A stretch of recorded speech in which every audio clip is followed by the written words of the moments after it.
Ladies and gentlemen, good afternoon and warm welcome to Olainfarm Investor Webinar. Our hosts for today are members of the Management Board, Zane Kotāne and Elena Bushberg.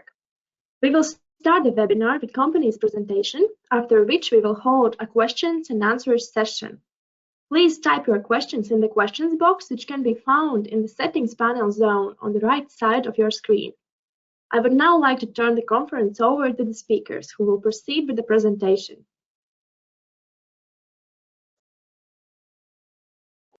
Thank you for introduction, and let me start the webinar. For today's webinar, we will have 4 topics.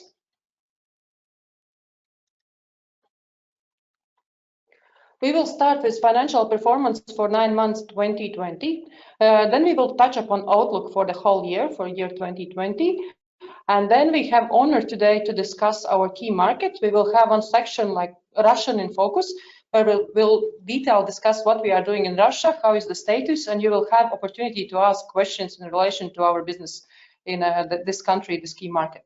And as already explained, we will close our webinar with question and answer sessions. One more time to representatives from the company. Today we have 2 representatives from Management Board. My name is Zane Kotāne and I'm Group CFO, and I will present you through the financial numbers. And on the webinar we have Elena Bushberg, also a member of Group Management Board and also CEO of Olainfarm, which will lead us through operations in Russia and explain what we have done, what we have changed in Russia. Let me start with the key numbers and our business operations, and as always we start with COVID impact.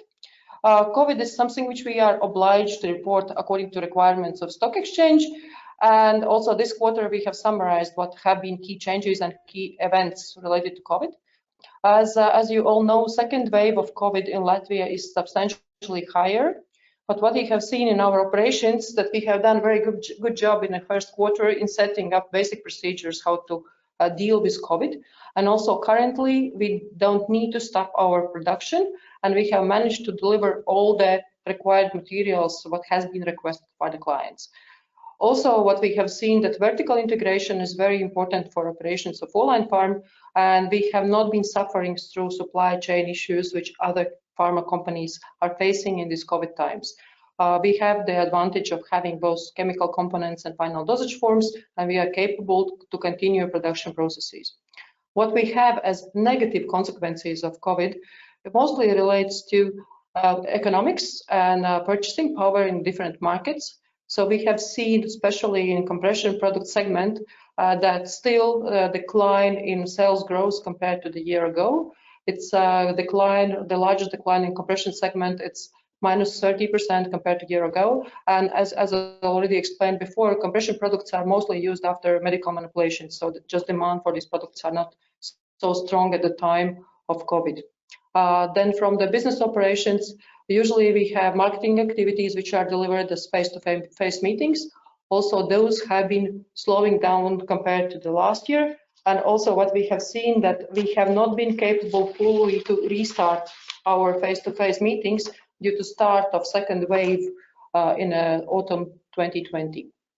Regarding government support, still the group support is 295,000, which has been received from Latvian government. If we move to the key numbers, then as a group we report 3 numbers. We report sales, EBITDA and net profit. Our sales is 89 million in 9 months 2020, which is minus 10% compared to the same period last year. Our EBITDA is 18 million euros, which is minus 25% compared to the last year. And our net profit is 5 million, also declined compared to a year ago. And in this presentation, I will walk through key factors which are influencing these numbers as we see for the 9 months 2020. We start with main business events which are impacting Olainfarm operations this year. As already explained in prior webinars, the key volatility in the numbers of this particular year is impacted by introduction of new traceability regulation in Russia. That has caused purchasing behavior of distributors different than in prior years. We have several one-off items which are having difficulties in directly comparing results in 2020 versus 2019. And I will also cover in next slides what are the numbers which are these one-off items. Then also what we have experienced this year is change in business model. And business model we have changed in two different ways. One is reviewing the distributors list and strengthening our distributors to tier 1 companies. And the second is change in marketing model. If previously Olainfarm was more doing outsourced marketing activities, then now we are building in-house marketing model. And also we will explain with Russian example how it's currently done and what strengths we see in this new model. And the third and more like external factor, which unfortunately negatively impacts numbers for Olainfarm, is value loss of Russian ruble versus euro. If we compare to the beginning of the year, then Russian ruble has dropped versus euro by 33%, and that is of course causing decline in both net profit results and also decline in sales numbers. Here you see the numbers, how the accumulated numbers looks in 2019 versus prior years. If you look at euros and rubles, and as you see, the euro decline is larger than the decline in rubles, as part of this decline is explained by currency situation in particular markets. If we move to net profit, then exactly these three business factors which explained in prior slides is also giving the financial deviations. First is gross profit declined by 7.7 million, and this is due to the fact that there are less shipments to Russia in 2020 compared to 2019. Due to traceability regulation, we saw shipment at the end of 2019 for the consumption in first quarter in 2020. Thus, total numbers in 2019 are higher compared to 2019. From financial point of view, the fluctuations are explained by Russian ruble value decrease, and it has double effect. Prior year numbers had 1.5 million positive financial income from currency fluctuations, and this year 9 months have 6 million negative numbers. So the total deviation for both years is more than 7 million euros. And the last is selling expenses, and there are also two types of impacts which we see in this line. For 2020, we are 3.3 million less in selling expense versus the same period last year, and it is both a COVID impact due to the fact that that we could not do face-to-face meeting and we had to switch to digital promotion, and also the fact how the business model has been reset in several countries, also causing this difference between the years. If we move to sales, then just to repeat one more time that Olainfarm records its sales when the goods are shipped to distributors, and not necessarily it's exactly the same as consumption in different countries. So what we see that in normal circumstances, if we have regular business and without these one-off activities such as traceability impacts, then this more or less is quite similar numbers. But especially this year, when we have one-off items, then what we see that these trends are very much impacting how the revenues are recognized. Then total number is minus 10% year over year. But if we look at the 12 months trailing numbers, accumulated numbers, how the sales are developing, and then it's only minus 4.6% decrease versus the same period prior year. And I would say with economic decline in our key markets reaching almost 6%, it's basically better than the economy is generally behaving in our key markets. Then regarding this one-off items which impact sales, I would mention two. One which I already mentioned is end of 2019, Q4, which has impacted kind of decrease in sales for 2020 because shipment was done already in prior year, and that shipment amounts to 6 million euros. And the second was shipment at the end of Q2 2020, amounting to 8 million, which again was for consumption in the third quarter and was shipped due to the impact of this traceability regulation, and thus has resulted that there are no significant shipments to Russia in the third quarter 2020. If we look deeper in business segment, then medicine production still remains the higher segment in the group. medicine production constitutes 54% of total revenues of the group. It's minus 12% compared to year-over-year. At the same time, this is segment with highest profitability. Comparing to retail segment, which is a segment with relatively low profitability, but again, retail segment is one of the most stable segments in the group, and this is the only segment which during these volatile times have shown actually sales growth amounting to 5%. If we look at sales growth by different segments, as already mentioned, the most negatively hit by COVID is compression segment, which has shown more than 30% decline compared to the prior year. At the same time, we see positive signs in this segment, and we see this segment starts recovering if compared to half a year results in 2020, and also EBIT is still negative, but it's better than we saw in the half year results. Then regarding our geographies and products, this is a quarter when we see Latvia taking over Russia as being our key market for the group. Latvia's revenue share in sales represents 32%. Still, I would say the overall operations of the group is very stable, and 68% of the sales are done in 3 countries, which is Russia, Latvia, and Belarus. Also, our top flagman 6 products are performing good in all markets, and what we see that nervous system health products have reached 51% of total product sales, which is 1% higher than the year before. Financial stability. Group has accumulated in 9 months significant cash balance amounting to 30 million euros.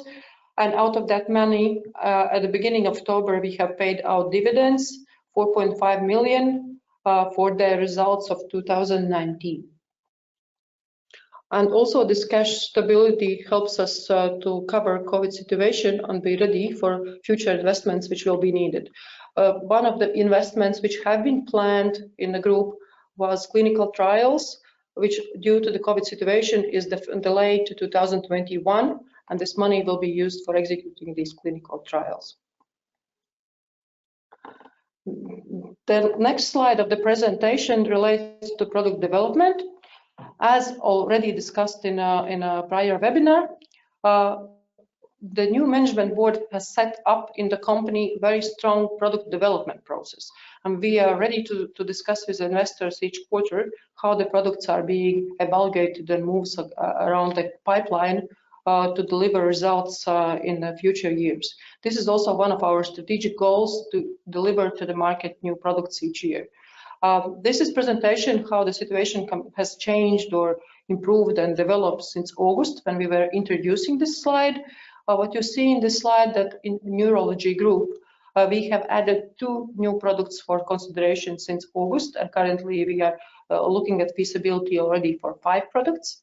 In urology segment, we were looking at 2 products, but we have decreased the amount to 1 product due to the fact that one of the products which we were looking at, we have decided to buy outside market and not develop internally, but it's still interesting product, so we are also continuing with that. And then we have added 4 new products since August at the other products category. So this is example of process being live and happening and taken very seriously by management board to develop future value of the company and deliver according to strategy which has been presented to the investors. And the last, from financial point, I think the most important at this situation is to say that situation what we see in 9 months of 2020 is something which we have been planned, and this is not something that causes to review our future outlook. Group is keeping the same outlook as communicated to the investors at the end of 2nd quarter. So the group forecasted annual sales is 126 million euros, and parent company sales are forecasted to amount to 92 million euros. Estimated annual profit for the group 11.2 million euros, and profits from the parent company are expected to be 12.5 million euros. Let me give the floor to Elena to present Russia in focus. Hello, nice to hear you and very happy to present to you. And as soon as I already see one of the questions on the screen, yes, I'd love to confirm that Jeroen Waites is our CEO of Group Olainfarm and he's chairman of the management board Olainfarm and he's in operations. So we have him, but not today at the call, because today we were going to provide more flavor about specific of Russian operations. And I'm Elena Bushberg. I'm responsible for pharmaceutical business in current markets with current portfolio. That's why today I'd love to deliver more about what we are doing in Russia. So there are four major topics, major developments, which I'd like to share with you. Overall, COVID-19 spread negatively affected and continuously, unfortunately, deteriorating public health and public well-being and, unfortunately, economies across markets. And one of the impact is deterioration of local currencies, and this is across Eurasian Union and developing markets. Drop in ruble, as already discussed today, provided negative impact on sales trend year on year. And that's why in the next slide, I'd love to share with you what is the market in local currency performing. Because as a result of spread, a Russian out-of-pocket pharmaceutical market also softened. And if you look in the data of pharmaceutical market, unfortunately declined 2% within 9 months period versus the same period. However, there are two important good events, very important and positive, which positively affected sustainability of operations in Russia. And the first one is that Olainfarm pharmaceutical plant successfully passed Russian GMP inspection and obtained Russian GMP certificate. And the second one is related to famous serialization, and I'm sure that all investors would like to know if Olainfarm is ready for serialization in Russia. And we can proudly say that yes, we have anticipated risk of potential shutdown of Russian trace and track system. That's why we shipped non-serialized inventory for extra 8 million in Q2 as discussed, to ensure that all our patients have access to medicines. And now, when Q3 came, the very important event came, we started shipments of serialized products. And all our batches that were shipped to Russia and accepted by the system since October without any technical issue, without any delay. So we can confirm that Olainfarm ready for serialization, and we committed to improving patient quality of life, and one of this commitment is readiness for serialization. On this slide, I'd like to share with you those factors which are underlying factors of our performance in Russia, because primary sales in Euro mostly reflect phasing in shipments and may be impacted by different events, including serialization. However, to understand underlying performance of the business, it is critical to review performance also in consumption of medicines in units or in local currency. And on this graph, we present sales of Olainfarm products ex-distributors warehouses to pharmacies. And in local currency, in ruble, it has increased by 6% in 9 months in 2020 versus the same period of 2019. Russia remains one of the most important and most valuable contributors to Olainfarm performance growth. That is why Olainfarm Management Board in the beginning of the year decided to have a solid footprint in Russia, and that is why we have set up legal entity. Legal entity was established in February 2020, and core team was already in place since March. However, lockdown in Russia and inability to conduct face-to-face activities prevented Olainfarm from further recruitment in Q2. And we decided that our team in Russia should focus on digital conferences and digital activities. So, to ensure constant medical education on webinars and reading materials for Russian healthcare professionals, our Russian team engaged 30 medical key opinion leaders into educational activities in neurology, urology, pediatrics, cardiology medical programs. and that provided for sustainable flow of high-quality medical information that was conducted through 40 medical online events to more than 4,000 healthcare professionals. Another strategic achievement was engagement into joint projects with leading healthcare associations, and one of these associations is acting under the sponsorship of Ministry of Health of Russian Federation.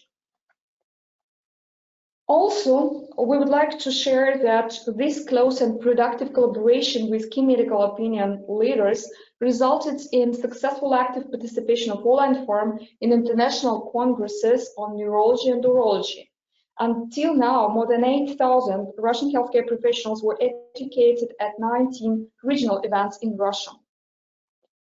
Digital activities are actually the key of success today and in Russia as well. And one of the most important achievements of our local team was kickoff of digital channels. First is our educational platform for healthcare professionals, and this platform is Doc Academy. It is targeted for young doctors, and 2,000 of them already subscribe. So just imagine, for these several months, we built a team, the team built a platform, and this platform is active, and already 2,000 young doctors subscribed. Besides that, there is another platform which we named Night Shift, and this platform is targeted for healthcare professionals who'd like to listen to key opinion leader and ask questions in interactive mode. So here participants can listen to acute medical theme and then ask questions to professor. Besides that, Olainfarm believes that our products help many people across the world, including Russia. And that is why Olainfarm Russia team launched patient support program, which in our pretty anxious time, helps to relieve anxiety in adults. And the other program is recently kicked off, and this program is targeted to the parents of hyperactive children. In Q3, and I'm very proud to share with you that in Q3 we set not only core team, but we recruited 100% of field force headcount. That was completed immediately after lockdown within 3 months. So currently young and entrepreneurial team recruited in 21 cities to ensure presence and coverage in the most important and high potential business areas, were trained, equipped, and in place. So we are attractive employer, and all our team members have experience in big pharma, and they highly motivated to achieve results and bring value to healthcare professionals and patients. And this became visible because you see on the screen information which we collected from market research agency, and this agency collects data from healthcare professionals, and healthcare professionals report how many visits in field they observed. We started calling doctors from September 1st, so only 1 month in Q3 we were in field, and we conducted more than 20,000 calls in September. But doctors reported this visibility in a way that in Q3, Olainfarm demonstrated the highest growth of visibility among all peers in the field. It was plus 22% index of visibility in Q3. So we are visible in the field. We make difference in lives of people, and that's why we are confident that our business in Russia is on good track.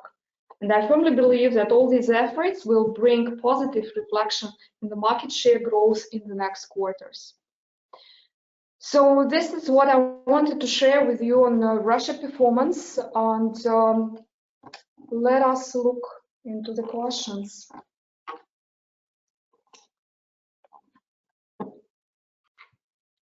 Yes, so thank you for the presentation. Now we will proceed with the questions. But before, I would like to remind to those who haven't yet submitted their questions that you can do it in the questions section in the settings panel zone on the right side.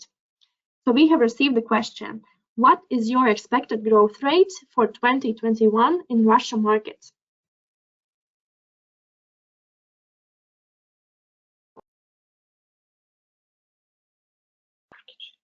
So if you talk about growth in Russian markets, looking back into Russian market performance in local currency in the recent periods, it was reported that it's growing approximately 6%. In terms of standard units, Russian market does not demonstrate any substantial growth and practically flat in the recent years. So we expect that in the coming years, Russian pharmaceutical market will be in standard units again flat, no substantial growth, and we expect that in local currency it will be kind of 2-3% growth. We based our assumption on market research agencies which provide insights for different geographical territories, including Russia. Thank you. The second question, are there any risk protection measures implemented due to currency risk with the Russian ruble? Yes, thank you for the question. This has been discussed several times, and there are different ways how to manage currency risk.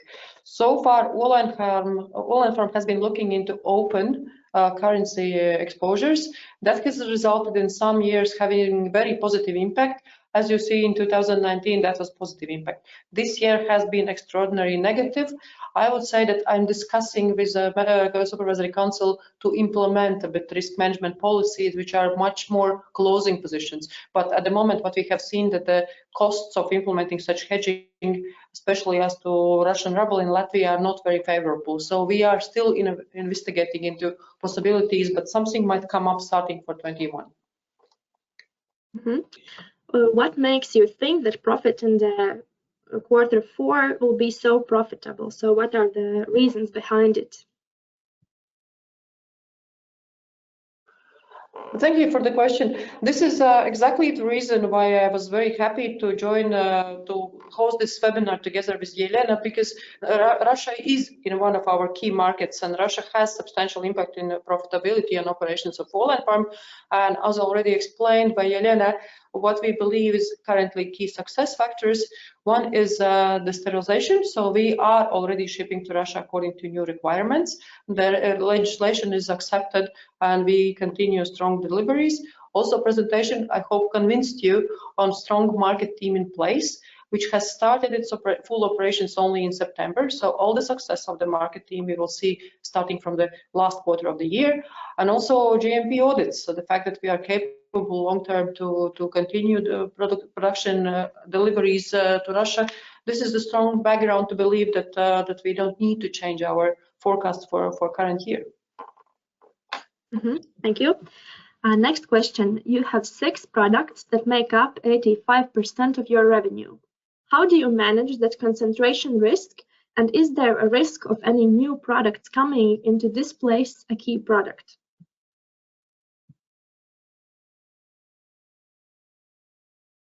Yes, top 6 products of Olainfarm make 85% of revenue, and these 6 products is located not in one therapeutical area. That's why we already believe that 6 products is diversified risk, because we have products in neurology, cardiology, allergology, urology, and this is critical when we cover several therapeutical areas. If you talk about new products, and there were a slide on this, we have a bunch of products in feasibility study already, and we have also business ideas that currently are in our R&D department, and we are going to develop our portfolio further. Yeah, and just to add to what Elena is saying, remember our strategy presentation. So we have the plan to bring new products on board, and despite that, we have also the plan to expand the geography. So I think that all kind of we look into these risks. We look at the diversification of both geography and product risks, and I think we are aware of that, and we are good track record and actually performing. What do you expect in terms of capital expenditures for 2021 and 2022? Thank you for the question. Probably this is not yet time to discuss 2021.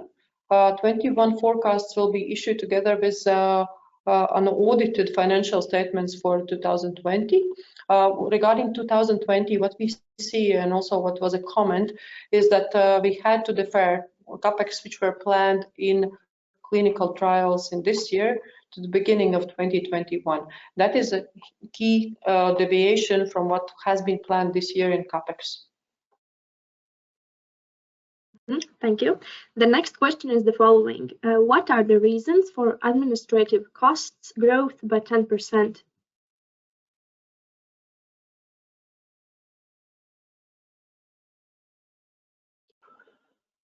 In 9 months total, what we see that in 2020 we had to account for the costs which are for the 2-year period. So we were doing accruals which were not done in prior year, and that's why this year costs are higher than the year before. I was explaining this already in 6 months reporting, and that's the same which remains also in 9 months reporting. In your Q3 report and also in the presentation, you mentioned the reduction in customer purchasing power. Is there a risk of a negative long-term effect?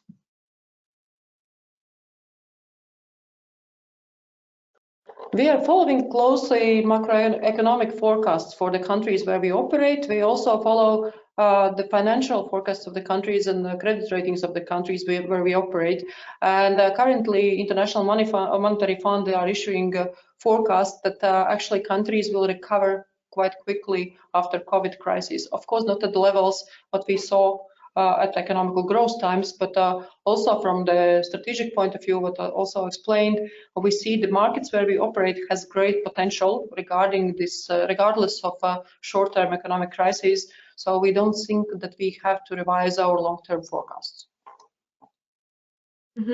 Next question is regarding daughter companies. So which daughter companies are not performing according to plans, and what are the reasons for it? As you can see from segment reporting, we have several daughter companies constituting the whole segment. One of the segments is retail segment. As already explained, that is the strongest segment in the group in terms of revenue growth, growing by 5%. The segment which is not performing according to plan and which is most hit by COVID impact is compression material segment, more than minus 30% in revenue growth. And the reason for that is really this need, which is linked to the sale of this product. After medical manipulations, many of these manipulations are not happening at the time of COVID, so we see decline in demand for these products. At the same time, as already mentioned, we already see improvements during the second wave of COVID compared to the first wave of COVID, because many countries are not closing completely the operations of hospitals as it was in the first wave. So we don't see that any of these effects which we see in subsidiary performance are long-term negative impacts for the group. Thank you. How does the trial process work in Latvia? Is there a lot of cost involved in developing the product versus buying a product? First of all, clinical trials, they are not just in Latvia, because we operate in international environment, and for our clinical trials, we select not only Latvian clinical centers, but also clinical centers in Europe, in Russia, in Eurasian community. And yeah, as already mentioned, clinical trials process in general were delayed. The second part of this question is regarding comparison of costs, which is involved in developing product versus buying product. The thing is that the costs are really different across all products, and they depend on the complexity of the product development versus product which is available on the market and you can acquire dossier, but this product probably not in line with your target therapeutic area. And second point, which we also look when we consider acquisition of product, if this product will be in the first wave of therapy class, because we want to operate continuously and consistently in those therapeutic areas where we're present today. And as we outlined in our 5-year strategy, it will be cardiology, neurology, our urology, it's allergology, OTC brands. So as soon as the costs vary so dramatically between different therapeutic areas and different classes of products, it's no need to compare developing versus buying. Thank you. All questions are now answered. Recording of the webinar will be available in the Nasdaq Baltic YouTube channel and in company's announcements. Zane, Elena, thank you for the presentation and for answers given. Participants, thank you for joining. See you next time.